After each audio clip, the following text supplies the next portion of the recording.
كيبدا الفيلم ديالنا مع راجل كبير جالس في الفيلا ديالو، عيط على واحد من رجالو وهو معصب وقال له شوف لي شي باطو في اقرب وقت باش نهرب من البلاد. تما دخلوا عليه شي رجال ملتمين، شدوه وجلسوه، حطوا مخدرات فوق الطابله ووجدوا له ابره فيها جرعه مخدره زايده، هما غير ضربوها للسيد، مات في البلاصه بسكته قلبيه. من بعد قادوا مسرح الجريمه باش يبان انه كان سهران وخدا جرعه زايده ديال المخدرات ومات. ولكن قبل ما يخرجوا من عنده دخلات واحد البنت، فاضطروا حتى هي يقتلوها حيت شافتهم. موراها خرجوا وكنشوفوهم لبسوا الحوايج ديال الحبس ودخلوا، يعني هادو غير حباسه. اما الراجل اللي غدت ليه الاخبار قالوا فيها باللي لقاوه ميت بسكته قلبيه بسبب المخدرات، وموراها القضيه ديالو تسدات. من جهه اخرى كنشوفوا الطوبيس ديال الحباسه غادي عامر بيهم. الطوبيس كان فيه واحد سميتو سونغ جايبينه للحبس، غير نزل ودخلوه الحراس. واحد من الحباسه شافوه بدا كيسب فيه، وهنا كنعرفوا ان هاد سونغ كان ضابط في البوليس وهو اللي مدخل النص في هاد الحباسه للحبس. غير سبوا هذاك الحباس بدا الصداع والمضاربه، تما فكوهم غير بزز. والمشكله حتى فاش دخل شدوا حباسه اخرين علقوه بالمقلوب وعطاوه قتله ديال العصا. فاش كملوا رماوه في الحمام. هنا جا عنده واحد سميتو شانغ زعيم عصابه في الحبس، دخل عنده واستفزو بزاف، ومنين جا يزول له الثوب اللي كانوا سادين ليه به فمو، سونغ تلاح عليه وعضو في ودنه. شويه خرج سونغ وهو شاد في هذاك شانغ وحط عليه السلاح كيهدد به الحباسه باش ما يقربوش له، وقال للحراس ديوني عند المدير. هما خداوه عند المدير. سونغ دخل عنده للمكتب، هضر معاه وقال له في الاخير حنا بجوج بحال بحال، يعني انت ضابط وحتى انا بحالك. وزاد قال له باللي الدنيا كدور وما تعرف فين تلوحك، وطلب المدير ينقلوا لشي زنزانه مزيانه باش يبقى بعيد على الصداع. فاش خرج تلاقاو له شي رجال شدوه وداو للبيت ديال الماكله عند هاد هو الزعيم ديال هاد الحبس كله، حتى من المدير كيخاف منه وكيضرب له 1000 حساب. هو قال لسونغ شنو هاد الصداع كله درتي في نهارك الاول؟ سونغ قال له شكون انت باش تجيبني لهنا وتهضر معايا هكا؟ تما امر رجالو باش يقطعوا له يدو، وفعلا هزوه باش يحطوه في الطابله. سونغ قدر يتسلت ليهم ولكن دغيا شدوه وحكموه حيت هما اكثر منه، حطوه فوق الطابله وحتى قرب المنشار من يدو باش يقطعوها. تما عرف هادشي بصح وبدا كيطلب السماحه من وطلبوا يطلقوا، ومن زهرو سمع له وعفى عليه. ولكن جاو له الحراس وداو سدوا عليه في الحبس الانفرادي عقابا ليه حيت دار بزاف ديال الصداع. فاش كان في الحبس الانفرادي سول الحارس اللي واقف عليه وقال له شكون هو هذاك الحارس قال له هذاك هو القانون ديال هذا الحبس كله، اوامره هي اللي كتمشي على كل شيء وكل شيء كيسمع له، الحباسه الحراس وحتى المدير. وفي هذا الحبس النيت حيد ل9 الرجال عينيهم وكلاهم، والزنزانه ديالو خط احمر ممنوع شي حد يقرب ليها. وإلا كنتي كتحلم بالحياه السعيده وسط الحبس خاصك تدخل لهذيك الزنزانه اللي الرقم ديالها 8، حيت هو عايش مع رجالو فيها بحال الملوك. المهم في هذا الوقت كان في المسكن ديالو، جا عنده واحد الضابط ودخل، ما عطاش فلوس كادو ليه حيت بنته غادي تتزوج، ولكن طلب منه خدمه. قال له هاد الحباس هذا خاصو اذن باش يمشي يشوف بنته حيت مريضه، وانت اللي غادي تخليه يخرج. هكا اتفقوا ومشى الضابط خرج. كان مازال معاه ضابط اخر، وهنا سولوا على هذاك سونغ اللي جا اليوم. الضابط قال له هذاك ماشي ساهل، كيقولوا عليه صائد الارواح ومعروف عليه ما كيخليش حقه في شي حد. ما عجباتو شخصيه سونغ منين سمع عليه هاد الشيء. نرجعوا عند سونغ اللي كمل العقوبه ديالو وخرج للساحه. غير خرج تلقى له واحد سميتو كيسلم عليه وقال له ما عقلتيش عليا، انا هو اللي كنت المرشد ديالك. مور ما تسالموا جا هذاك شانغ زعيم العصابه تلقى لسونغ وقال له هاد الود اللي ديتي ليا كتسناني نسامح لك فيها، وتما بداو عاودوا مضاربين. ولكن جا موقفهم وقال لهم غادي نبقاو تابعينكم غير نتوما في هاد الحبس، وباش يوقف هاد الشيء ديالهم في خطره قال لهم غادي تقاتلوا مع بعضياتكم باش اللي خسر غادي يطيح كواريه وما يبقاش يزعم على الاخر. سونغ قال له انا موافق ولكن بشرط الا ربحتو غادي تجيب لكاع الحباسه دجاج مقلي وانا غادي تنقلني للمسكن ديالك. وهكا اتفقوا وبداو مقاتلين مع بعضياتهم، كل واحد في هاد الجوج كيدير جهدو كامل. شانغ باغي يربح غير باش يفرض الوجود ديالو حيت ما حاملش وباغي يكون هو الزعيم ديال الحبس، ولكن طاح مع واحد صعيب حيت سونغ ما خلالوش الفرصه فين يدافع على راسو، ديما كيطيحو. وفي التالي غلبو وربح هو الكومبا. مورها الحباسه بسبب هاد الكومبا كانت عندهم الزرده في هاد الليله حيت جاب ليهم الدجاج مقلي. سونغ كان كياكل وكيعرض على رجال عصابه شانغ ياكلوا معاه حيت ما بغاوش ياكلوا معاه احتراما للزعيم ديالهم اللي خسر وجالس كيبرد في العصا اللي كلا. موراها جوج ديال الحراس قالوا لسونغ جمع حوايجك وتبعنا حيت وفى بالوعد ديالو غادي ينقلوا لعندهم. سونغ غير وصل للزنزانه تصدم، ما عرف راسو واش مازال في الحبس ولا دخل لوطيل هاي كلاس. الغد ليه كنشوفوا المدير ديال الحبس مشى تلاقى بواحد الدكتور سميتو هاد هو اللي كيخطط للعمليات ديال القتل وما كيخلي حتى دليل مور الحباسه، وهادو هادوك الحباسه اللي كانوا قتلوا داك الراجل في الاول ديال الفيلم كانوا من الرجال ديال ام. الدكتور كيم رجع طماع وباغي الزياده، فتمرد على المدير ديال الحبس وعلى ام. نرجعوا دابا للحبس. سونغ دخل الكوزينه ديال هذيك الزنزانه وتما لقى بلي كاع رجال ام عندهم مناصب وماشي غير حباسه عاديين، ها اللي طبيب ها اللي مهندس حتى من قرايدي في الجيش كاين، وهادو هما رجال عصابته. في نفس هذا الوقت المدير رجع للحبس ولقى ام كيسين فيه في المكتب. هو قال له خاصنا نوقفوا العمليه هاد المده حيت العينين حاضينهم، زائد الدكتور كيم تمرد عليهم. ام قال له ما تقوليش نوقف خدمتي حيت الناس ديالي معيشين ديورهم بهاد الخدمه، ما نقدرش نوقف باش غادي نخلصهم. هذيك الساعه مشى عند رجالو وحط قدامهم كاع الادله اللي كانت ضد رجالو في اخر عمليه ديال القتل دارو، ولكن البركه في الدكتور كيم هو اللي مسح لهاد الادله الاثار، وتما بداو كيخطوا للجريمه الجايه ديالهم. في الليل تختاروا 4 من الرجال اللي غادي ينفذوا العمليه، وهما مشاو فرقعوا الحيط باش دخلوا لواحد المكتب. واحد منهم مشى جهه الخزنه يفتحها، والثاني مشى كيضرب في الراجل اللي لقاوه في المكتب. تما دخل عليه واحد اخر ولكن حتى هو كمل عليه. فاش سالا معاهم قال لهداك اللي مشى للخزنه انا خدمتي سالات غادي نخرج نتسناك في الطوموبيل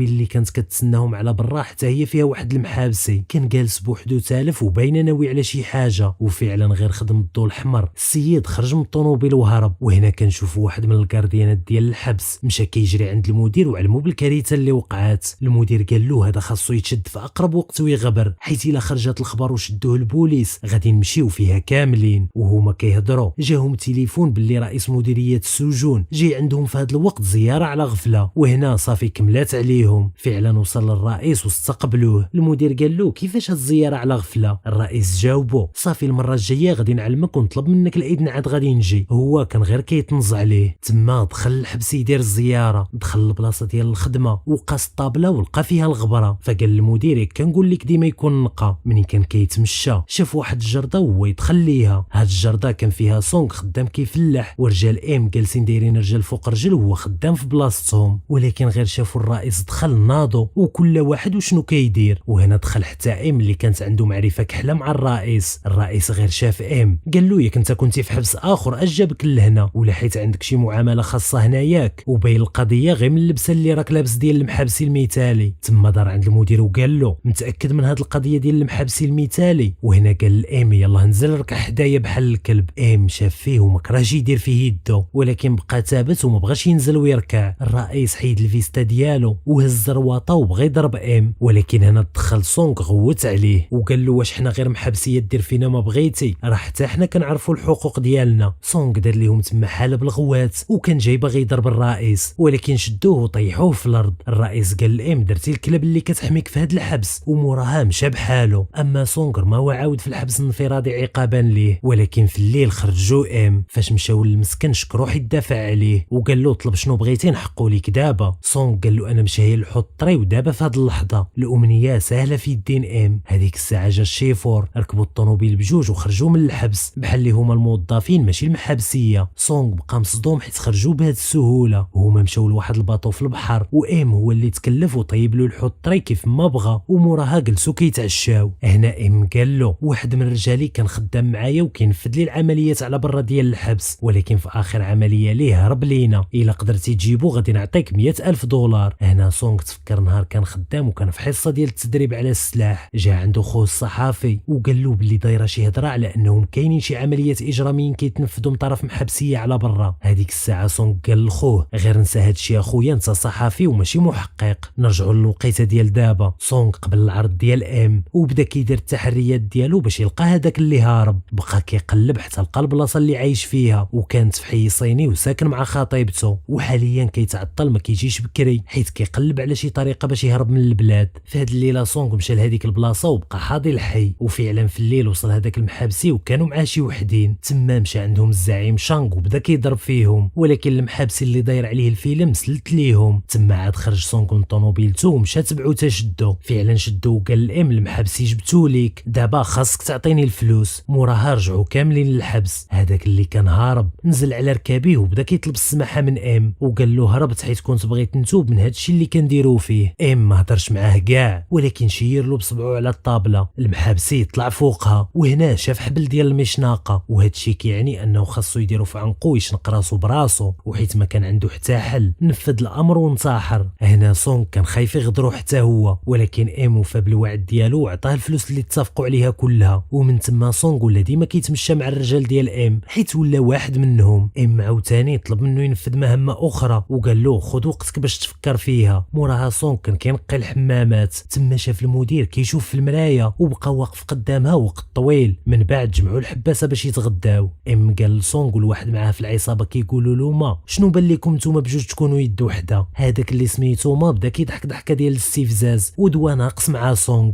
ام تعصب عليه وتما شد حديده ضربوا بها للراس باش يتعلم يحترم اللي كبر منه. هذاك الزعيم شانغ فاش عرف شنو وقع لما زعما تصدرب على حساب واحد يلاه جاي يومين هادي، مشى عنده واقترح عليه يتعاون هو وياه ضد ام باش يحيدوه من الطريق ويشدوه مع الحكام في الحبس. في هذا الوقت سونغ استغرهم مشغولين ومشى كيقلب في المكتب ديال المدير. تما لقى خزنه مور هذيك المرايه وفيها التسجيلات ديال كاع الجرائم والمخططات مع الدكتور كيم. فاش فهم وعرف شنو كيوقع دخل المدير ولقاه في المكتب ديالو. سونغ قال له كنت غير كنظف البيرو، ولكن المدير شك فيه وكان غادي يدير له المشاكل. تما دخل الحارس وقال له راه انا اللي خليته يدخل ينظف حيت جايه لجنه من الوزاره. يعني الحارس غطى عليه. فاش خرج الحارس تبع سونغ وقال له شفتك مده هادي وانت حاط على المكتب شنو كنتي باغي. وهنا قلبو لقى عنده رزمه ديال الفلوس. سونغ باش يخرج راسو هز هذيك الفلوس باش يتسمى دخل غير يسرق الفلوس والحارس ما يسيقش الخبر لشي تسجيلات. الحارس فرح يتشد منه هذيك الفلوس وطلقوا موراها مشى. الغد ليه الدكتور كيم جا للحبس شخصيا باش يعطي شحنه المخدرات لام. الحارس باش يخبع هذا الشيء قال الحارس اخر خرج الحراس كاملين عطله اليوم. هكا خوات الساحه ودخل الدكتور تلاقى بام وتعرف على سونغ وقال له سمعت عليك بزاف راك مخلص ووفي للزعيم. ومن بعد خرجوه على برا باش يقلبوا السلعه على خاطرهم. فاش خرج سونغ بقى حاضيهم من السرجم. هنا شاف شانغ وعصابته هازين الزراوط وجايين هاجمين على ام وفعلا دخلوا عليه. شانغ منين شاف المخدرات قال له شنو كاين دابا نفضحك قدام كل شيء ونخليك تغرق. تما ام هز كاسرونه ديال الزيت سخونه ورماها على واحد من رجال شانغ حرقو وشدو دارو فوق الطابله وجبد موس صغير باش يزول له عينيه وياكلهم. شانغ منين شاف هاد الشيء خاف ونزل على ركابيه كيبكي وكيرغبو يوقف وما يدير له والو. ام حن قلبو وطلق السيد ولكن غير عطاه بالظهر. شانغ جا من موراه غفلو ضربو بالموس وكان زايد يكمل عليه ولكن دخل سونغ في اخر لحظه وضرب شانغ ورجالو كاملين غير بوحدو. تما دخل المدير ووقف هاد المصيبه. شانغ عاود جا وغفل سونغ ضربو من اللور في راسو حتى طاح وغيب. غير سخف سونغ تفكر نهار ما تخوه الصحافي. فاش مشى للمشرحه جا عنده واحد الضابط صاحبه وعطاه الملف ديال خوه وقال له خوك مات مقتول والعمليه دارت وغبروا الادله وهذا الشيء وقع من الداخل ديال الحبس. يعني تما خاصك تقلب على اللي قتل خوك. فعلا سونغ وهذاك صاحبه مشاو لعند الرئيس ديالهم وقالوا له راه كاينين عصابات لداخل في الحبس هما اللي كينفذوا العمليات الاجراميه خاصنا نتحركوا ليهم راه هما اللي قتلوا خويا. ولكن الرئيس ما بغاش يفتح الملف وقال لهم الا فتحنا الملف عاود غادي ندخلوا في مشاكل كبر منا. تما فين جات الفكره لسونغ باش يدخل الحبس لراسو ويعرف شكون اللي قتل خوه وشنو القصه ديال هاد العصابات. وهاد الفكره قالها لصاحبه. نرجعوا للوقت ديال دابا. جات الطوموبيل ديال النقل للحبس هزو شانغ باش ينقلوه لحبس اخر ولكن في وسط الطريق فتحوا الباب ونزلوه ومشاو. هو ما فهم والو ولكن ما جا فين يتحرك حتى جات الطوموبيل مكسيريه على جهدها دخلت فيه ضربته ضربه وحده حتى مات. نرجعوا دابا عند ام اللي جمع رجالو كاملين وقال لهم شكون هذا اللي غدرني وباعني لشانغ باش جا هجم عليا. هنا هذاك ما بوحدو جات تحنا وقال له اسمح لي يعني هو اللي غدرو. ام قال لسونغ هزو قطع له يدو وفعلا خداوها للطابله ودوزوا له المنشار على يدو قطعوها ليه. مورها سونغ مشى تلقى بالضابط صاحبه بالسر عطاه هذوك التسجيلات اللي كنلقاو شي ادله اخرين وقال له هذا راه ماشي حبس هذا راه البلاصه فين كيخططوا يدير الجرائم ام يا قتيله يا سرقه واللي كينفذوا هاد الجرائم هما الحباسه ومور ما كيكملوا المهام ويرجعوا للحبس كيتمحاو الاثار ديال الجرائم. وزاد قال له بقات لي خطوه وحده باش نقضي عليه وناخذ حق خويا اللي مات منه. موراها جا الوقت باش ينفذوا المهمه الجديده. خرجوا من الحبس وسونغ مشى لهاتف عمومي يهضر مع هذاك صاحبه باش زعما يعطيه التفاصيل ديال المهمه ويجي يشدهم. ولكن هو كيهضر وقف عليه ام وخدا منه التليفون. فاش حطو في ودنو سمع غير صوت مرا كبيره اللي هي ماين سونغ وهذه كانت خطه من صاحب سونغ باش ما يعيقش بيهم. ولكن واخا هكاك ام بقى شاك وقرر يبدل البلاصه ديال المهمه هاد المره كانت هي يقتلوا الرئيس ديال المندوبيه ديال الحبس حيت ديما شاد ضد مع ام وإلا مات هذاك المدير ديال الحبس غادي يترقى وهكا ام فعاوت ما يحكم غير حبس واحد غادي يرجع يحكم كل شيء. من جهه اخرى الرجال ديال ام طيحوا هذاك الضابط صاحب سونغ في الفخ وشدوه حيت مشى للبلاصه الاولى. هما هما بقاو كيعذبوا فيه باش يقول لهم شكون اللي معاه، ولكن ما بغاش يقول لهم كاع، وفي التالي قتلوه مسكين. المدير ديال الحبس في المكتب ديالو عرف باللي التسجيلات تسرقوا ليه، وحتى ام عرف باللي سونغ خائن، فاش دو وسط الحبس وبدا كيعذب فيه النيت. فاش جا عندهم المدير ديال الحبس ام تيرا فيه قتلو، وعطى الفردي ديالو للحارس المساعد وقال له غادي تشهد باللي سونغ هو اللي قتل المدير وانتحر. وهنا علقوا سونغ في الحبل ديال المشناقه باش يرجعوه انتحر، ولكن عنده الزهر. واحد من رجال ام مشى قطع عليهم الضو، هكا سونغ قدر يعتق راسو ودغيا خرج هرب للجرده وجعل العافيه فيها باش يخدم الانذار. فعلا خدم الانذار ديال العافيه وجاو بزاف التليفونات للحبس. ام قال للحراس يسدوا كاع البيبان ويطفيو العافيه هما راسهم، ولكن العافيه كبرات والقضيه حتى هي كبرات. تما ام قال بما ان كل شيء كبر غادي نمشي نقتل سونغ اللي هو السبب في هذا الشيء كله. وفعلا قلب عليه ولقاه وكان مقرر يقتلو. في هذا الوقت البوليس عرفوا شنو كاين وجاو للحبس مع القناصه ديالهم، وهما هدوا ام باش يوقفوا يسلم راسو، ولكن هو ما بغاش حيت باغي يلقى سونغ ويقتلو. هكا ما خلى البوليس حتى حل، فاضطروا القناصه يتيريو فيه حتى قتلوه. موراها في التحقيق رجعوا فتحوا كاع الملفات ديال الجرائم اللي كانوا تسدوا بسبب هذاك الدكتور كيم اللي هو براسو شدوه. اما سونغ شدوه وحكموا عليه بشويه ديال الحبس حيت شارك حتى هو في شي جرائم مع ام، ولكن واخا هكاك كان فرحان حيت خدا حق خوه وحل اللغز ديال الجرائم والعصابات اللي كاينين في وسط الحبس. وهنا تسالى الفيلم ديالنا. نتمنى الملخص يكون عجبكم، وما تنساوش تفرجوا في الملخصات الفايته وديروا اشتراك باش تفرجوا في الملخصات الجايه. تهلاو ونتلاقاو في الفيديو الجاي.